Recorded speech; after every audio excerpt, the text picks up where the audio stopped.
Halo, saya Herbalis Kartika dari channel Exploring Herbal.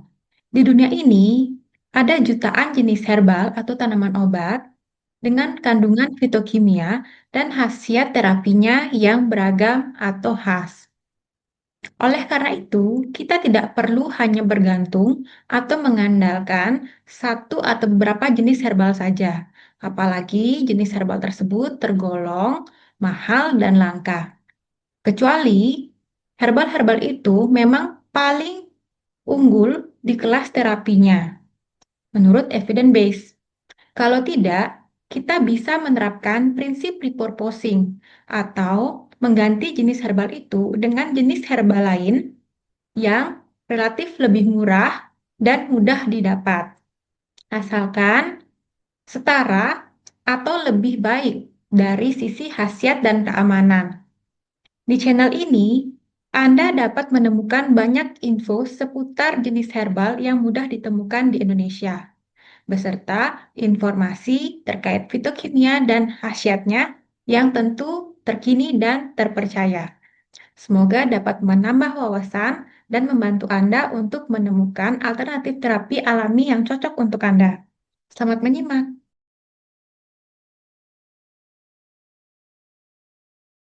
Halo semuanya, selamat datang kembali. Hari ini kita bakal ngobrolin sesuatu yang luar biasa banget. Namanya kayu secang. Ini adalah obat kuno yang sekarang lagi diteliti habis-habisan sama ilmuwan modern. Dan temuan mereka benar-benar mengejutkan. Coba deh bayangin sejenak. Ada sebuah bahan alami yang udah dipakai ratusan tahun, ternyata punya potensi buat ngelawan beberapa tantangan kesehatan paling besar di zaman kita sekarang. Nah, pertanyaan inilah yang jadi pemicu penelitian yang bakal kita bedah hari ini. Nah, yang menarik nih, sebelum dikenal karena khasiat obatnya, kayu secang ini ternyata sangat berharga karena hal lain. Percaya atau enggak, selama beratus-ratus tahun, fungsi utamanya itu bukan buat obat, tapi sebagai sumber pewarna merah alami yang harganya mahal banget. Oke, sekarang kita bakal bedah lebih dalam lagi ya. Gimana ceritanya satu tanaman bisa punya dua peran yang beda banget, tapi sama-sama penting dalam sejarah manusia? Jadi gini, di satu sisi, kayu secang ini tuh kayak komoditas dagang yang penting banget. Dia ngasih warna merah yang cantik buat kain dan kerajinan. Tapi di sisi lain, dalam pengobatan tradisional di Asia Tenggara dan Selatan, kayu ini direbus, dijadiin ramuan buat ngobatin macam-macam penyakit. Keren ya, dua dunia dalam satu tanaman. Oke, kita lompat dari sejarah ke masa kini. Pertanyaannya sekarang, gimana caranya para ilmuwan ngebuktiin klaim-klaim kuno ini pakai standar sains yang super ketat? Nah, jawabannya ada di sebuah metode yang teliti banget. Ini bukan cuma sekedar ngumpulin beberapa penelitian ya. Metode ini, yang namanya tinjauan sistematis, itu ibaratnya standar emasnya penelitian. Prosesnya super ketat buat mastiin cuma bukti paling top dan paling berkualitas yang lolos saringan. Nah, di sini nih kita bisa lihat langsung prosesnya. Ini namanya diagram prisma. Jadi para peneliti mulai dari 70 artikel yang kelihatannya nyambung, terus dari situ mereka mulai nyaringin satu persatu pakai kriteria yang ketat, buang yang double, yang cuma ulasan, atau yang topiknya nggak pas. Dan inilah hasilnya. Setelah disaring ketat banget dari 70 penelitian awal, cuma tersisa 9. Yah, cuma 9. 9 penelitian inilah yang jadi fondasi semua temuan keren yang bakal kita bahas.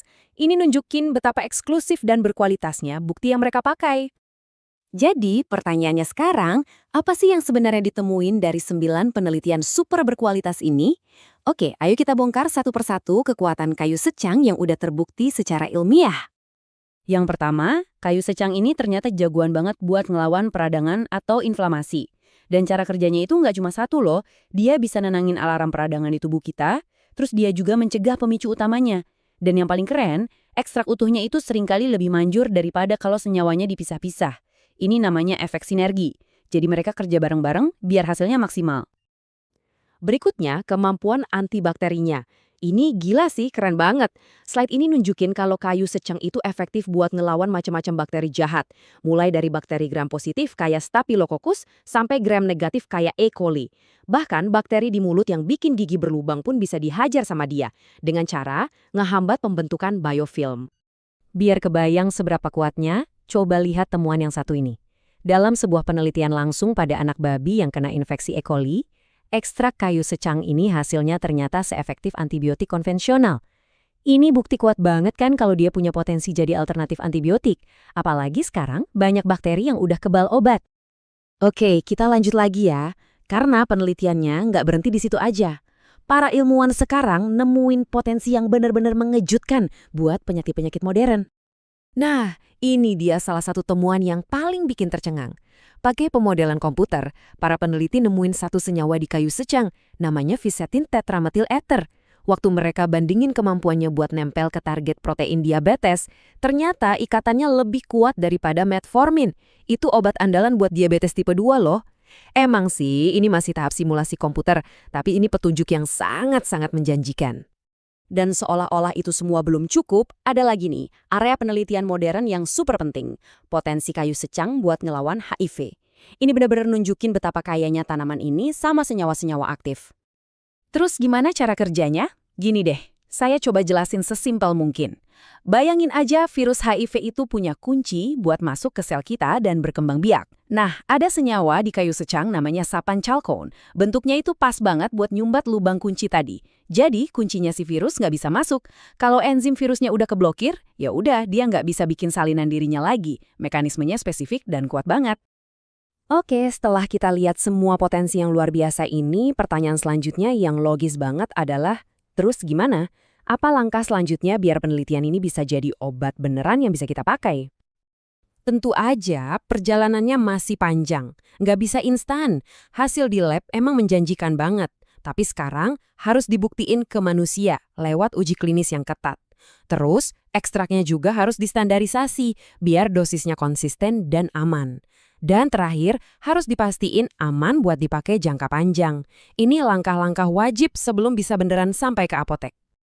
Kutipan dari penelitian ini benar-benar ngerangkum semuanya dengan pas banget. Ini bukan cuma soal satu manfaat, tapi beragam aplikasi terapeutik. Artinya, potensi kayu secang ini luas banget, dan sains baru aja mulai menggores permukaannya. Dan kita tutup pembahasan kali ini dengan sebuah pertanyaan buat kita renungkan bareng-bareng.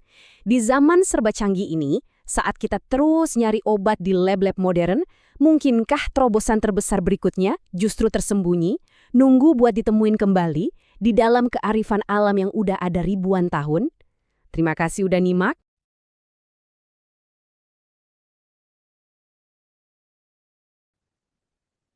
Terima kasih sudah menonton video ini sampai akhir. Kalau channel ini bermanfaat untuk Anda, jangan lupa klik like dan subscribe, serta aktifkan lonceng notifikasi. Anda juga dapat memberikan saran untuk konten video-video berikutnya di channel ini melalui kolom komentar. Sampai jumpa di video berikutnya.